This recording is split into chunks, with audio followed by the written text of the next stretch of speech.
Alright, this is a video on how to do the oil filters on a Ryker. Doesn't matter the size. And the things that you're going to need is 8mm socket wrench, some type of screwdriver, and this is the only thing you're going to need to spend money on is some type of extension.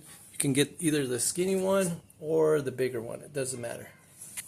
So there are two air filters on a Ryker. Some of the things that I'm going to show you might seem pretty obvious when you watch the video, but unless you've done it yourself, you probably wouldn't know. So there are two clips under here.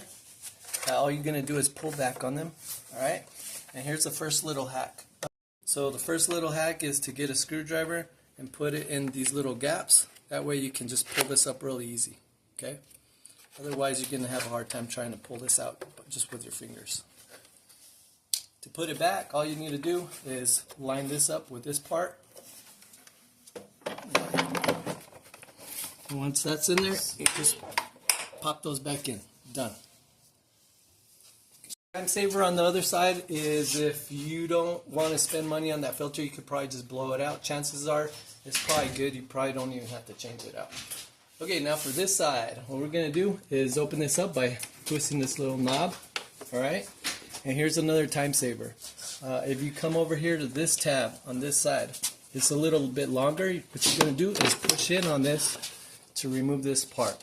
I saw all kinds of videos where people are trying to do this without taking this part off, and that's going to save you a bunch of time. I saw different videos on how to do this. You want to remove 5 of these little screws in here. There's one hidden down here. I saw one person that was trying to do the job while leaving that one in.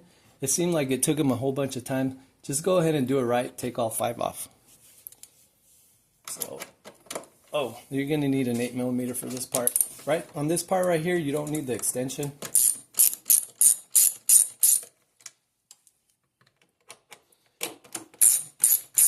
But you're going to end up using it anyway, so might as well keep it on.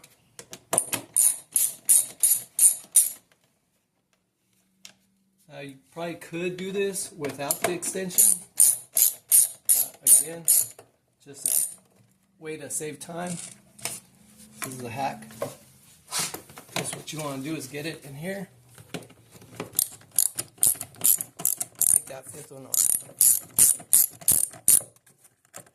A little bit more. There you go. Alright. And then, you probably could do this without the extension. Right? Oops, need the adapter on there. But it's doable, but you would have to have really small hands, and you'd have to be getting in there to kind of twist, and you wouldn't have a whole lot of movement. So it's easier to just go ahead and get some type of extension, that way you can get to that 5th one. This one's really easy. You'll notice that there's nothing there for a screwdriver, but you can just push it out with your fingers. Alright, so just money saver, just to show you the difference. This is the one off of the other side, the first one. This is the second one. You'll see how much garbage came off of this one. And so if you wanted to, you could probably even swap this on this side or just blow it off, because, you know, obviously this one doesn't get a whole lot of air going through it. Once you get that popped in, just line this up. It should even stay in place. And then you can go ahead and start replacing your screws. Alright, this is the last little hack. What you want to do, I already replaced all 4. I'm just going to do the last one.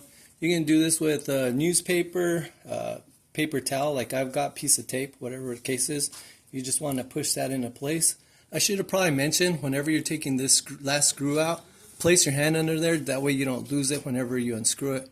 But to put it in, look at that. It keeps it really easy.